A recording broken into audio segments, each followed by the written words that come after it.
আমি এখন বানাবো হলো কাঁঠাল বিচি ভর্তা। এই বিচি আমি চুলায় ভেজে নিছি সুন্দর করে।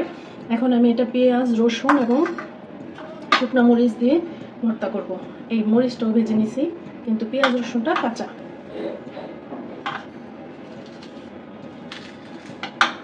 মরিচে লবণ দিয়ে আমি আগে মরিচটা বেটে নিব।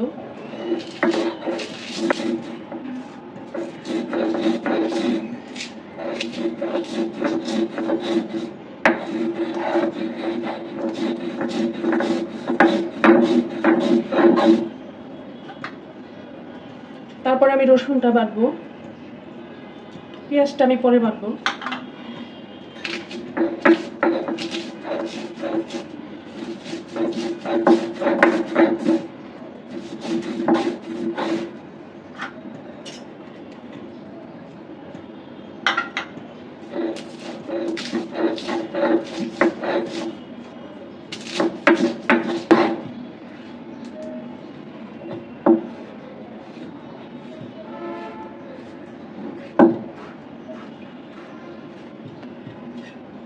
এটা এখন আমি তুলে ফেলবো, কারণ এই বিচিটা বাটতে গেলে বিচিটা অনেক ছিটাছিটি করবে, যার কারণে এগুলো আবার আমি বিচি বাটার পরে আমি মেশায় নেব।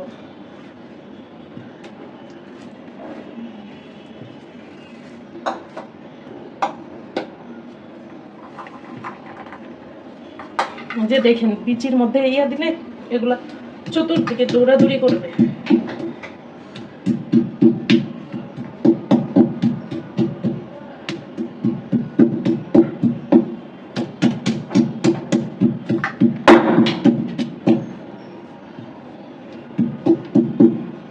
অর্ধেকই আমার চলে গেছে, এগুলো আমি আবার টোকায় নিয়ে আসি। যে বলছিলাম এটা দিয়ে ছেঁচা দিলে বিচিগুলো এক একটা এক দিকে দৌড় দিবে, আমি আবার এগুলো টোকায় নিয়ে আসলাম। এখন এগুলো আবার দৌড়াদৌড়ি করবে। এখনকার মতো বিদায়, পরে আবার আসতেছি। দেখার অবস্থা এই দেখেন, এই কাঁঠালের বিচি ভর্তা বানাইতে গেলে এটা চতুর্দিকে এত পরিমাণে ছিটাছিটি করে। এই যে এই ভর্তা বানানোটা মুখের কথা না, অনেক ঝামেলা, বিরক্তিকর। কারণ আমার পছন্দের যত ভর্তা আছে সবচেয়ে মজার ভর্তা এই কাঁঠালের বিচি ভর্তা। যদিও এটা বানাইতে অনেক বেশি কষ্ট। এই যে নিচে উপর ছিল, আমি এগুলো সব টোকায় টাকায় নিয়ে উঠাইছি।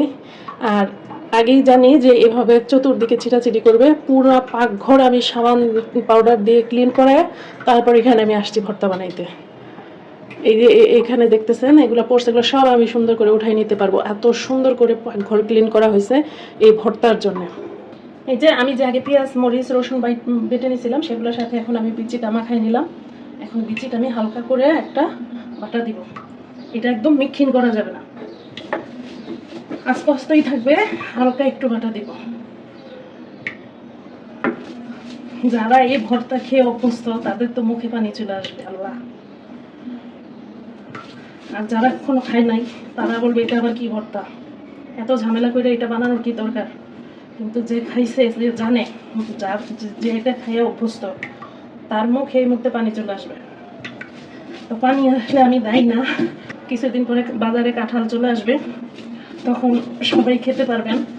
কাঁঠালের চেয়ে কাঁঠালের এই বিচির ভর্তা বেশি জনপ্রিয় আমাদের ঢাকাবাসীর কাছে।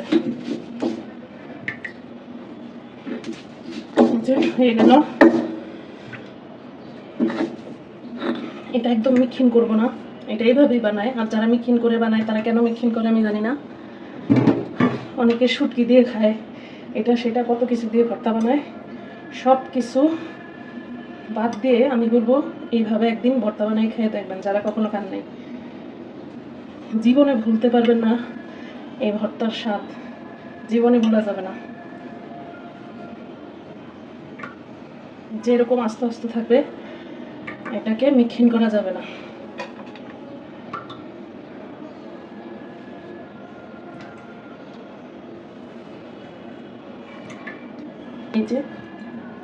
এই যে ভর্তাটা রেডি।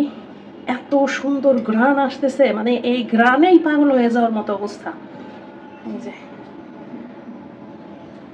এখন হচ্ছে আনারস কেটে দেবো। আনারসগুলো প্রচুর মিষ্টি, ভালোভাবে ধুয়ে তারপরে কাটবো।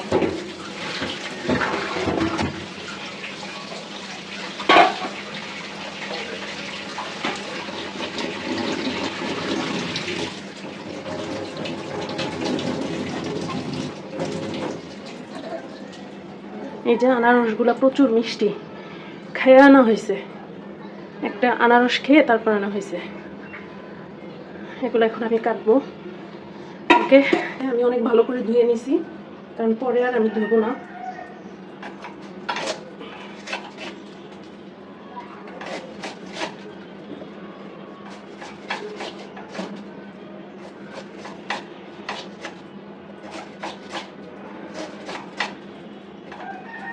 আমার বটিতে ধার আছে, কত তাড়াতাড়ি কেটে যেতেছে দেখেন, ভালো ধার আছে কিন্তু।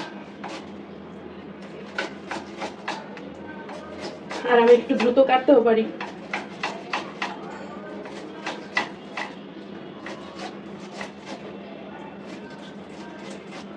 ওকে, এটা আমি আরেকটু সিস্টেম করি। এই যে কালো কালো চোখ টোক সব কেটে ফেলাই দিছি।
আনারস সব কেটে ফেলেই দিতে হয়, তারপরেও আনারস আমার অনেক পছন্দের, যদিও এটা খাওয়া অনেক লস। সব এই যে সবই ফেলে দিতে হয়েছে, বড় বড় চোখ এগুলো কেটে কেটে ফেলে দিতে হয়।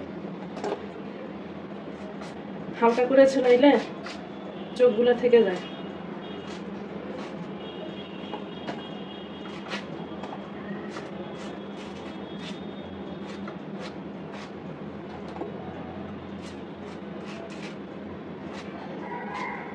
বড় বড় পিস করলাম, আরো একটা আছে, নিয়ে নিব কিনা এটা, এটাও নিয়ে নিই।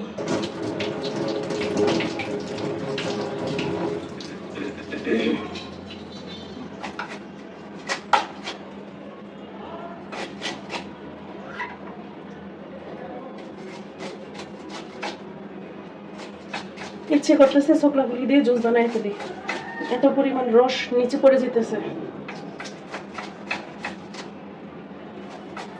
এই যে চুলাইতেছি, এটা আবার চলতে হবে, আবার আবার এটা গোড়ায় ফেলাই দিতে হবে, এই যে এই চোখগুলোর জন্য। মায়া লাগে আনারস কাটার সময়, মনে হয় যেন সব ফেলেই তো দিলাম, রইল কি। অবস্থাটা দেখো, কত ভারী করে খালগুলা ফেলাইতে হইতেছে, তারপরও চোখগুলা থাইকেই দিতেছে। ওকে, এটাকে আবার সিস্টেম করি। এই যে ভালোভাবে চুলাই নিলাম।